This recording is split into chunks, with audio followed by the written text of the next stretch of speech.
Hello everyone, welcome back to my another new food video.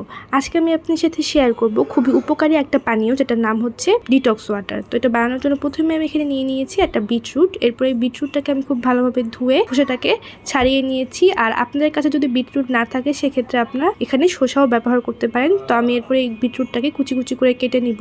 এই detox ওয়াটারটা কিন্তু আমাদের শরীরের জন্য খুবই উপকারী একটা পানীয়, কারণ এটা আমাদের শরীরের টক্সিনকে বের করে দেয়। এছাড়াও পানি কম খাওয়ার ফলে শরীরে যে পানি শূন্যতা দেখা দেয় সেটা পূরণ করতেও কিন্তু এই ডিটক্স ওয়াটারটা অনেকটা সাহায্য করে।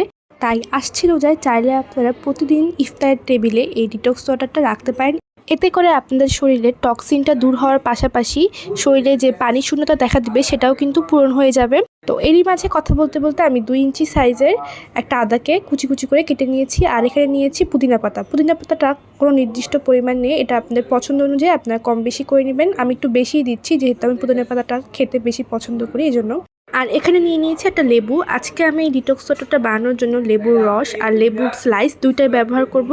তো আজকের ডিটক্স ওয়াটারটা আমি 4 জনের জন্য বানাবো। তো সেই পরিমাণের ইনগ্রিডিয়েন্টসই আমি এখানে কেটে নিয়েছি। আপনাদের মানুষ সংখ্যা কম বা বেশি হলে আমি যেই পরিমাণগুলো দেখালাম সেই পরিমাণগুলাই বুঝে বুঝে কম বেশি করে দিবেন।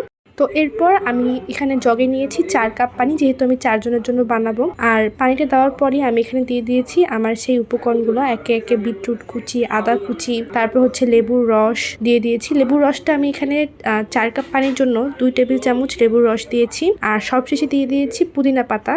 তো সবগুলো উপকরণ দিয়ে দেওয়ার পর আমি এই পানীয়টাকে 1-2 মিনিট ভালোভাবে একটু নেড়ে চেড়ে নিব। তো ভালোভাবে নেড়ে নেওয়ার পর এরপর আমি এটাকে ঢাকনা দিয়ে ঢেকে 3 ঘন্টার জন্য রুম টেম্পারেচারে রেখে দিব। 3 ঘন্টা পরই কিন্তু তৈরি হয়ে যাবে আমাদের ডিটক্স ওয়াটার। আর এই ডিটক্স ওয়াটারের মানে কালারটা এত কি বলবো অ্যাট্রাকটিভ, বিটরুট দেওয়ার কারণে পুরা গোলাপি হয়ে গিয়েছে, আপনারা দেখতেই পাচ্ছেন। তো 3 ঘন্টা আমি রেখে দিয়েছিলাম এরপর রুম টেম্পারেচারে। এখন দেখতেই পাচ্ছেন এই ডিটক্স ওয়াটারটা তৈরি হয়ে গিয়েছে। তো শরীরের পানি শূন্যতা দূর করার জন্য আর শরীরের টক্সিন বের করার জন্য এর থেকে ভালো ড্রিঙ্কস আর হতেই পারে না। তো যারা ইফতারে এই ড্রিঙ্কসটা রাখতে চাচ্ছেন তারা কিন্তু ইফতারের সময় একবারে আমরা যখন পানি খেয়ে শরবত খাই সেই টাইমে এই ড্রিঙ্কসটা খাওয়া যাবে না। আপনারা ইফতার খাওয়ার 2 থেকে 3 ঘন্টা পরে এই ড্রিঙ্কসটা পান করবেন। এতে করে সেহরির আগেই আপনাদের পানি শূন্যতাটা দূর হয়ে যাবে, পাশাপাশি শরীরে যে এক্সট্রা টক্সিন আছে সেটা দূর হয়ে যাবে। So make this food and enjoy with your family. By.